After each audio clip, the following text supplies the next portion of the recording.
Vita adds a new way of interacting to bring you closer to the action and makes you feel part of the environment. We come from a background of being proper hardcore gamers, I suppose. So whilst on one hand we're trying to make the game appealing to a wide audience, it's got to be easy to pick up and play, we're trying to make it something that's really fun to go back to, so the more experienced players have got something to get their teeth into. When you begin the game, you're in the countryside and you've got a couple of levels to choose from. Each of those are kind of showing off different features of the console. When you complete those, you'll unlock extra levels, and eventually you'll unlock all 6 regions and you'll have 30 levels to play with.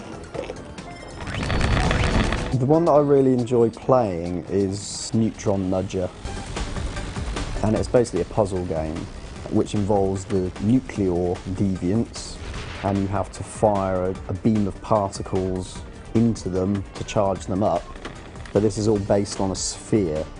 So you use the rear touchpad to rotate the sphere around, front touchpad to move devices around and manipulate the puzzle.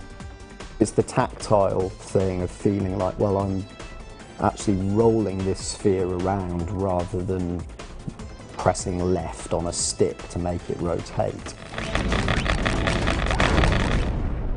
The game I'm playing now is Rotten Rumble, where we have our little goofy deviant who's trapped in a wrestling arena fighting zombies. And this is a game that makes use of the rear and the front touch mechanic together to develop what we call the pinch mechanic, where the actual ring itself is deformed almost like a rubber ring, and you can use that to ping the goofer round and hit the various zombies. Again, it's a very natural, very simple control mechanism that still allows a huge degree of control over where you want your little character to go.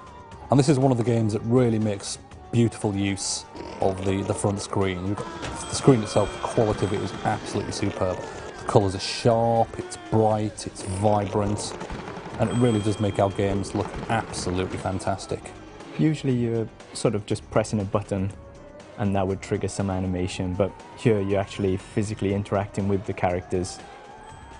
I guess it brings you closer to the action and makes you feel part of the environment. It's certainly got that sense of immediacy. A lot of that's down to the actual power of the Vita, the hardware capabilities it's got.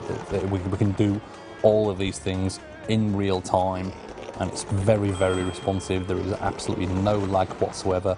All the games run at 60 frames, so they all look beautifully smooth, brilliant colours, and it really does absolutely show off the fine work that our artists have done in creating these backgrounds, models and characters. As much as possible, we try to make this a social game. We like to encourage a lot of friendly competition there.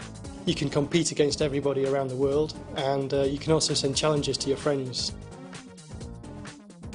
I can send you a challenge because I've got 20,000 points on Bots Blast, and you're travelling on the bus somewhere.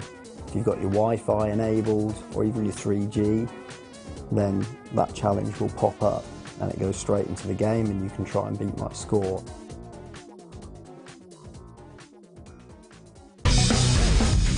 Okay, so the game I'm playing now is Depth Dive. And this is a game that uses the tilt mechanic to guide the deviant down as it drops down through the caves. The artists have done a fantastic job with these environments, very different looking, but very kooky, but still very easy to see what's going on. The controls are a simplicity itself. You're just tilting the console in the direction you want your little blobber deviant to fly. So it's very, very responsive. It's very easy to glide this little fellow around corners at speed. And as you progress through the caves themselves get more and more twisty. You've got gusts of wind you have to try and avoid, other obstacles like whirlwinds, all the while picking up the stars and racing down to the bottom as fast as you can before the timed bomb explodes. Beautiful little game, so easy to play and a lot of fun. It's a great portable game to match the Vita and really shows off what the Vita can do.